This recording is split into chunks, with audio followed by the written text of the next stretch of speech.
my name's Chris, and in today's episode we're going to build a couple of workbenches.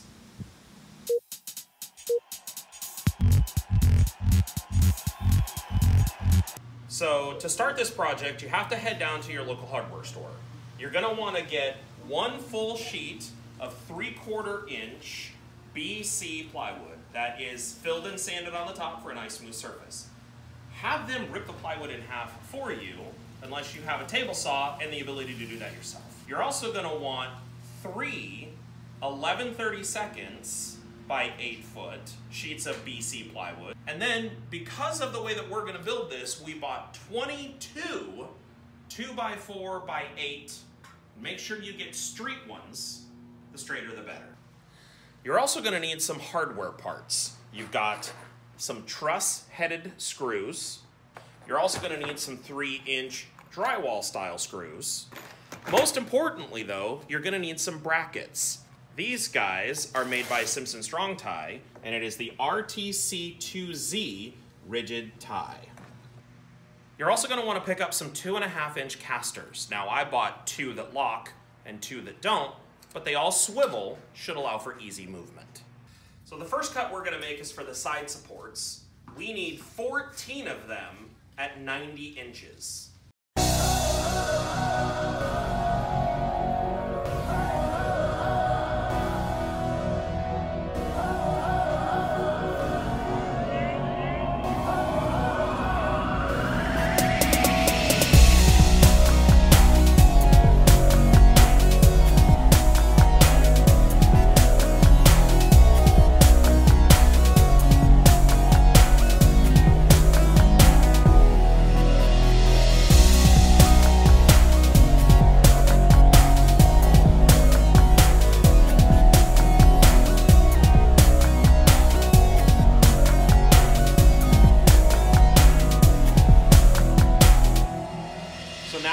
To attach the brackets. The brackets can be the most confusing part of this whole build if you don't understand how they work. This is going to be pointing down towards the floor, so just think of it as an arrow pointing down. Now you might think that the whole board is going to sit flush, but it's not. This only takes up part way. If you see how I've got it laid out on the bench right here, it'll give you a much better idea of what we're talking about. This board sits in a cradle, while these boards go through the leg.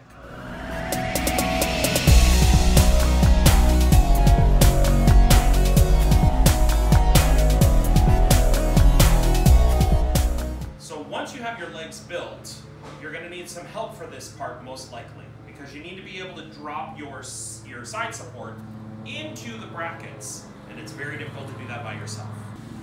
So once you get your 2 supports on the top, you're going to want to flip it upside down, because next you have to try to install the runners for your shelves. We're wanting to do 3 shelves, the top, the shelf below, and a shelf at the bottom.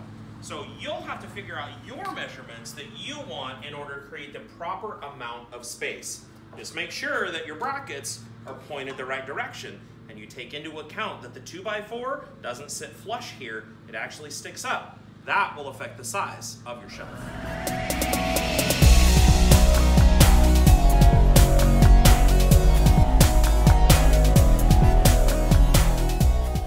So now we've got most of our shelves on, or we at least have the brackets attached. One thing you want to be careful of if you're doing like we are and using a bottom shelf, you want to make sure this joint right here, that your 24-inch 2x4 goes inside the bracket on both sides. And what's going to happen is this plate that you see right here, that is what is going to attach to your casters.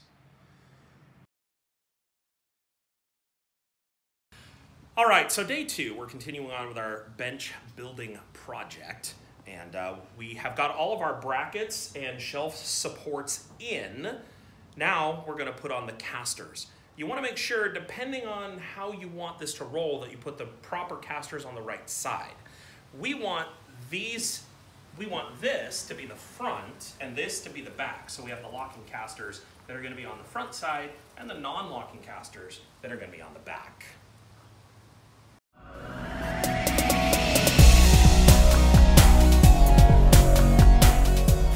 Start slow to get the screw to go in first. Okay, you want it to bite in just a little bit, but then once you start spinning, you want to continue going. You don't want to start and stop the drill, because momentum with this ratcheting style is important as it kind of pounds the screw into the spot. Okay. So pressure and squeeze and drive it all the way home.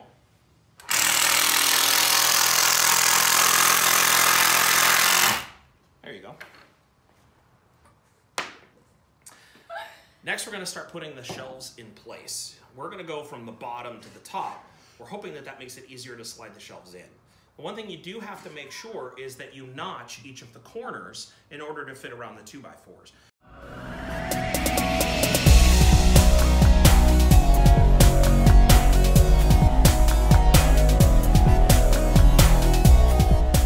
So we discovered a mistake.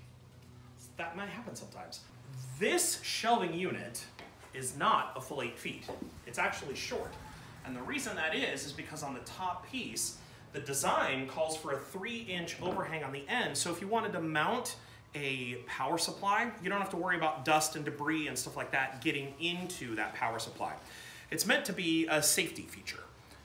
We neglected to actually take that off of the shelving. So we've got our notches here, but we're gonna have to cut them all over again after we strip off this piece. Sometimes mistakes can actually yield some pretty awesome benefits. And the fact that since we have this already, we can just use this as a template to make our next set of cutouts instead of throwing it in the trash. So in our haste to get everything put together, we realized that we'd made a fatal mistake. And that is that the plywood is bigger than the box that we're going into. In an effort to try and problem solve, what we came up with is just splitting the shelf down the middle. Now, we're opting not to give a support underneath this break. You certainly could, with another 2x4 cut to pop up in between, just to give you that added extra support. We're not planning on putting anything very heavy on this shelf, so I don't honestly think it's going to be a problem. So the next step before we put the lid on is that we are going to run a center support for the top so that we can make sure it's extra heavy duty and it gives us a surface to be able to pound on if necessary. So the hardware store only had 23 of the 24 brackets that we needed in order to complete both benches. Since we were short just one, we decided to go ahead and go with the design, but rather than worrying about not having that last bracket, what we're going to do is use a pocket hole maker. We're going to drill a couple of pocket holes in this 2x4 and just attach it right to the side of the bench here.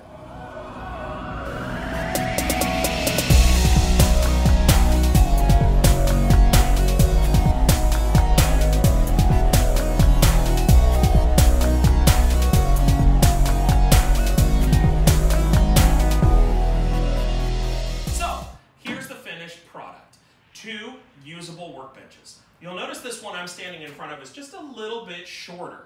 That's because we used 2-inch casters that we already had in the shop versus the 2.5-inch that we bought for the other bench. We could have done both, but it's fine. The difference is not that big of a deal. We also made some changes, as you'll see from the videos that we interspersed, in how we built the second bench.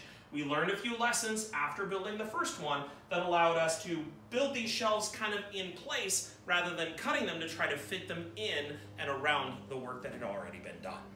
Well, thanks so much for joining us for this inaugural episode, and we'll catch you next time.